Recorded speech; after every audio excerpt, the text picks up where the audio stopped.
Selamat pagi, siang, sore, malam. Salam sejahtera bagi kita semua. Hai, perkenalkan, nama saya Kanania Krisnasari dari kelas 11 Kedokteran 4, absen 17. Di sini, saya akan menjelaskan materi berkaitan dengan kolaborasi budaya, yaitu bagian 3, unit kedua. Kalian tahu nggak sih, Indonesia adalah salah satu negara multikultural atau majmuk terbesar di dunia loh. Hal ini menjadi sebuah keistimewaan yang harus kita lestarikan, bukan?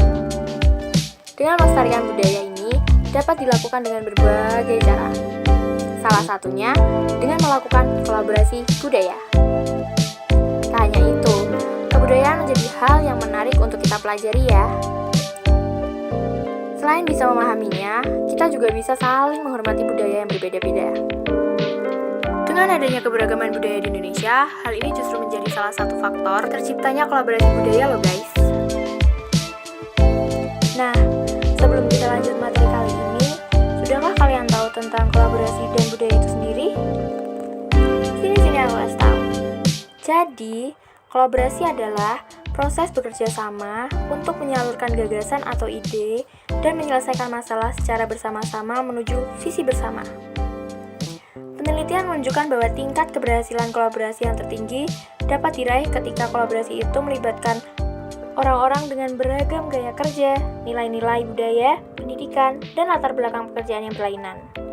Jika dikutip dari Kamus Besar Bahasa Indonesia atau KBBI, pengertian dari kolaborasi merupakan bentuk kerja sama. Jadi, pengertian kolaborasi yang sebenarnya adalah adanya sebuah kerjasama untuk membuat atau menciptakan sesuatu. Nah, kalau tentang budaya sendiri adalah cara hidup yang berkembang dan dimiliki oleh seseorang atau sekelompok orang dan diwariskan dari generasi ke generasi, namun tidak turun-temurun, dan diartikan sebagai hal-hal yang berkaitan dengan budi dan akal manusia. Oke, setelah kita semua mengetahui penjelasan mengenai kolaborasi dan budaya, kita akan membahas mengenai kolaborasi budaya. Kolaborasi budaya merupakan sebuah proses dalam bekerja sama antar masyarakat yang memiliki kebudayaan berbeda-beda untuk mencapai tujuan tertentu. Sehingga adanya kolaborasi budaya ini menjadi sarana untuk melestarikan dan menyatukan keberagaman budaya yang ada di Indonesia. Nah, sekarang ada nggak sih tujuan dari kolaborasi? Tentu saja ada. Tujuan dari kolaborasi adalah untuk menciptakan solusi yang inovatif dan bermanfaat bagi semua pihak yang terlibat, serta untuk membangun relasi yang saling menghargai dan memahami antar budaya. Terus, kenapa sih kolaborasi itu penting bagi sebuah negara? Karena dapat menyatukan beragam identitas suku, agama, dan juga budaya. Jadi, apa sih manfaat dari kolaborasi budaya itu? Manfaat dari kolaborasi budaya adalah yang pertama, memperkenalkan budaya. Bisa memperkenalkan budaya suatu daerah ke daerah lainnya. Bukan hanya antar daerah di Indonesia saja loh. Hal ini juga berlaku baik di luar maupun di dalam negeri. Hal ini bisa terjadi karena kolaborasi menimbulkan interaksi antar budaya di suatu wilayah. Akhirnya, masyarakat jadi tahu budaya daerah lain. Dengan mengenalkan budaya, maka budaya itu akan dikenal dengan lebih luas. Keberagaman budaya daerah pun dapat terus lestari. Yang kedua, mengembangkan kreativitas. Manfaat dari kegiatan kolaborasi budaya di masyarakat selanjutnya adalah karena bisa mengembangkan kreativitas. Manfaat ini bisa didapatkan karena kolaborasi budaya merupakan kombinasi atau perpaduan dua budaya atau lebih. Untuk menyatukannya menjadi padu, maka diperlukan adanya kreativitas dan juga inovasi yang tinggi. Hal ini tentu saja bertujuan agar tetap menghormati budaya satu sama lain dan tetap semakin menarik minat masyarakat ya.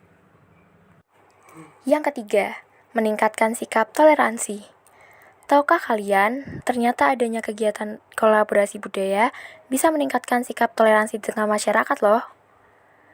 Hal ini bisa terjadi karena masyarakat menjadi memahami tentang adanya perbedaan di tengah lingkungan mereka. Dilansir dari United Nations, kolaborasi budaya penting untuk melihat perbedaan budaya sebagai sesuatu yang harus dihargai loh. Artinya, dengan mengadakan kolaborasi budaya, kita dapat menghargai perbedaan budaya dan membentuk rasa kekeluargaan dari perbedaan. Yang keempat, meminimalisir konflik. Sebagai lanjutan dari sikap toleransi, meminimalisir konflik juga menjadi salah satu manfaat adanya kegiatan kolaborasi budaya. Hal ini karena kolaborasi budaya membuat terciptanya komunikasi antar budaya. Masing-masing budaya bisa saling mengenal satu sama lain. Dengan begitu, prasangka-prasangka buruk terhadap budaya lain akan berkurang dan potensi konflik menjadi menurun. Kolaborasi budaya akan membuat masing-masing kelompok budaya saling mengenal, hingga hubungan antar budaya akan semakin baik. Jika terus dilanggengkan, maka ini akan menguatkan hubungan antar budaya dan dapat mewujudkan rasa saling percaya. Yang kelima, mengembangkan kecerdasan budaya. Kolaborasi budaya membentuk lingkungan lintas budaya yang dapat mengembangkan kecerdasan teman-teman. Dan yang terakhir, meningkatkan devisa negara dan ekonomi rakyat. Manfaat kolaborasi budaya selanjutnya adalah bisa meningkatkan devisa negara dan ekonomi masyarakat Indonesia. Peningkatan devisa negara terjadi karena adanya para wisatawan yang datang ke suatu daerah untuk melihat hasil kolaborasi budaya. Sementara itu, kolaborasi budaya juga bisa meningkatkan ekonomi masyarakat, khususnya masyarakat yang bekerja di bidang kesenian dan budaya. Dengan kolaborasi budaya, maka bisa menambah daya tarik wisatawan yang berdampak bagi peningkatan perekonomian setempat. Sekarang kita belajar tentang bentuk-bentuk budaya di Indonesia. Secara umum, budaya Indonesia terbagi menjadi dua macam, yaitu budaya daerah dan budaya nasional. Budaya daerah merupakan suatu kebiasaan dalam wilayah atau daerah tertentu yang diwariskan secara turun-temurun oleh generasi terdahulu ketika masyarakat memiliki pola pikir dan kehidupan sosial yang sama, sehingga menjadi suatu kebiasaan yang menjadi ciri khas daerah tersebut. Budaya nasional merupakan gabungan dari budaya daerah yang ada di negara tersebut. Misalnya, ketika daerah di Indonesia memiliki budaya yang berbeda, kemudian kita dapat menyatukan kebudayaan tersebut dan dapat berlaku di semua daerah negara Indonesia. Selanjutnya ada bentuk-bentuk budaya nasional. Dalam buku Dasar Ilmu Budaya tahun 2019, karya Isma Tantawi, dijelaskan beberapa bentuk kebudayaan nasional sebagai berikut. Bahasa Indonesia yang sekarang kita gunakan berasal dari salah satu bahasa daerah yang ada di Indonesia, yaitu bahasa Melayu. Musyawarah. Sistem musyawarah untuk mengambil keputusan digunakan secara nasional, mulai dari tingkat terkecil atau desa hingga tingkat terbesar atau negara. Gotong royong merupakan kebudayaan yang terdapat pada semua suku Indonesia. Oleh sebab itu, gotong royong diangkat menjadi kebudayaan nasional. Batik. Karena batik dapat diterima oleh sebagian besar masyarakat Indonesia, karena batik ditetapkan sebagai salah satu pakaian nasional. Wayang merupakan salah satu yang dianggap penting dalam penyebaran agama Islam di Pulau Jawa dan di Indonesia pada umumnya. Ada 5 jenis kebudayaan Indonesia, yaitu upacara adat. Bentuk tradisi ini diwariskan secara turun-temurun serta dilaksanakan dengan tertib yang bertujuan untuk mengucapkan terima kasih. Contohnya, upacara ngaben dari Bali. Kesenian nasional merupakan salah satu contoh budaya lokal daerah. Setiap daerah di Indonesia pasti memiliki ciri khas keseniannya masing-masing. Contohnya, ludruk dari Jawa Timur, tari jaipong dari Jawa Barat, dan wayang golek dari Jawa Barat. Lagu daerah adalah lagu yang berasal dari suatu daerah yang diwariskan secara turun-temurun dan menjadi populer yang dinyanyikan oleh rakyat daerah tersebut ataupun rakyat lainnya. Contohnya, Bungong Jempa dari Aceh, Ampar-ampar Pisang dari Kalimantan Selatan, dan Injet-injet Semut dari Jambi. Selanjutnya ada contoh bentuk kolaborasi budaya di Indonesia beserta manfaatnya. Pertama, pentas seni budaya adalah salah satu bentuk kolaborasi budaya yang dilakukan di Indonesia. Pentas seni budaya bisa menampilkan beberapa kebudayaan yang ada di masyarakat. Misalnya, seperti pertunjukan gamelan, musik keroncong, dan tarian tradisional. Kedua, pameran seni budaya. Pameran seni budaya juga termasuk bentuk kolaborasi budaya di tengah masyarakat. Sama seperti pertunjukan seni, pameran juga menampilkan karya seni dari kebudayaan lain. Salah satunya bentuk pameran seni adalah pameran seni lukis, seni pahat, dan seni ukir. Ketiga, pertunjukan seni budaya. Pertunjukan seni adalah salah satu bentuk kolaborasi budaya yang bisa dilakukan di Indonesia. Melalui pertunjukan seni, ada beberapa kebudayaan yang akan ditampilkan agar budaya tersebut dapat dikenal masyarakat luas. Contohnya, pertunjukan seni budaya adalah seni teater, opera, operet, dan wayang kulit. Keempat, parade budaya. Parade budaya juga merupakan bentuk kolaborasi budaya di Indonesia loh. Parade budaya ini banyak diselenggarakan saat memperingati kemerdekaan Republik Indonesia. Di parade ini ditampilkan jenis-jenis kebudayaan di jalanan atau tempat umum. Tak hanya seni tari saja, parade budaya juga menampilkan seni tata rias, busana, seni bela diri, dan masih banyak lagi. Kelima, upacara kemerdekaan di Istana Negara. Upacara kemerdekaan di Istana Negara Jakarta adalah bentuk kolaborasi budaya juga loh. Selain memperingati kemerdekaan, di Istana Negara juga ada hiburan berupa pertunjukan budaya dari Sabang sampai Merauke. Pertunjukan itu bisa berupa paduan suara lagu tradisional, seni tari, seni bela diri, dan seni alat musik tradisional. Dan yang terakhir adalah Bazar dan Expo. Bazar dan Expo juga termasuk karena sarana kolaborasi budaya di Indonesia. Di sini, kolaborasi budaya dimanfaatkan untuk meraih keuntungan komersial. Misalnya, di bazar ada karya seni, berupa kain tradisional, kerajinan tradisional, hingga makanan tradisional yang menjadi bagian dari budaya Indonesia. Diadakannya kolaborasi budaya, pasti ada dampaknya bukan? Yuk kita simak apa saja dampak-dampak yang dapat terjadi. Dampak keragaman budaya di Indonesia. Indonesia terdiri atas suku, agama, bahasa, dan kebudayaan. Menurut sensus Badan Pusat Statistik di tahun 2010, Indonesia memiliki lebih dari 300 kelompok etnik serta 1.300 suku bangsa. Setiap identitas kelompok tersebut memiliki kebudayaan khas masing-masing yang menggambarkan keragaman Indonesia. Kebudayaan yang ada memberikan dampak positif dan juga negatif bagi masyarakat. Dampak positif. 1. Keragaman dapat menciptakan integritas dan persatuan nasional. 2. Menjadi saran memajukan pergaulan antar suku, agama, budaya, dan juga golongan di Nusantara. 3. Keragaman memperkaya khazanah budaya bangsa, baik itu kebudayaan benda ataupun warisan budaya tak benda atau WBTB. Dan ada juga dampak negatifnya loh. Yang pertama, jika tak dirawat dengan baik, keragaman dapat menyebabkan konflik dalam masyarakat. 2. Munculnya sikap etnosentrisme, yaitu suatu pandangan yang menganggap bahwa suku bangsanya sendiri lebih unggul dengan suku lain. Nggak boleh gitu ya guys. Ketiga, fanatisme berlebihan, yaitu paham yang berpegang teguh secara berlebihan terhadap keyakinan sendiri, sehingga menganggap salah terhadap keyakinan yang lain. Nah, itu dia penjelasan tentang kolaborasi budaya. Sekarang, kita masuk ke materi selanjutnya ya, yaitu penyelesaian sengketa batas wilayah Blok Ambalat bagian 4 jilid ketiga.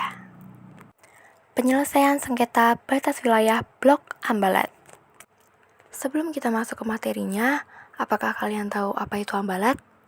Ambalat adalah blok laut yang luasnya mencakup 15.235 km persegi yang terletak di Laut Sulawesi atau Selat Makassar dan berada di dekat perpanjangan perbatasan darat antara Sabah Malaysia dan Kalimantan Timur Indonesia. Sejak tahun 1969, Indonesia dan Malaysia telah memperebutkan blok laut ini. Tahun 1969, Ambalat telah menjadi persengketaan antara Indonesia dan Malaysia, yaitu saat kedua negara menandatangani perjanjian tapal batas landas kontinen pada 27 Oktober 1969. Tahun 1979, secara sepihak Malaysia telah memasukkan Ambalat ke wilayahnya. Klaim Malaysia atas blok Ambalat ini dinilai sebagai keputusan yang tidak memiliki dasar hukum. Menurut Indonesia, garis batas yang ditentukan Malaysia melebihi ketentuan garis, yaitu ZEE 200 mil laut. Persengketaan terus berlanjut. Tahun 2002, keputusan ICJ menenangkan Malaysia dengan bukti penguasaan dan pengadilan efektif. Tahun 2005, pengejaran kapal nelayan Indonesia oleh Malaysia. Tahun 2012, terhitung 475 pelanggaran oleh Malaysia baik di darat, laut, maupun udara. Kenapa konflik Indonesia dan Malaysia di Ambalat terus mengalami eskalasi ya? Ada 3 faktor nih, yaitu faktor ekonomi. Indonesia dan Malaysia sama-sama menginginkan kekayaan alam yang ada di Ambalat. 764 juta barel minyak, 1,4 triliun kaki kubik gas. Kekayaan ini baru sebagian kecil loh. 2. Media dan sentimen kebangsaan. Media sangat memengaruhi kebijakan negara dan sikap masyarakat terhadap sebuah peristiwa. Media Indonesia dan Malaysia mampu menggiring opini publik untuk menyerang lawan masing-masing. Dan yang ketiga, pemerintah dan penegak hukum. Perang opini pemerintah Indonesia dan Malaysia begitu sengit. Masing-masing memprovokasi massa dalam menanggapi kasus Ambalat. Sengketa batas wilayah kasus Blok Ambalat antara Indonesia dan Malaysia merefleksikan tentang bagaimana cara menyelesaikan konflik ini.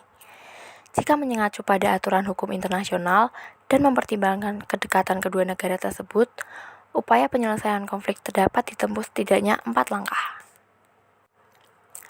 Langkah pertama, perundingan bilateral.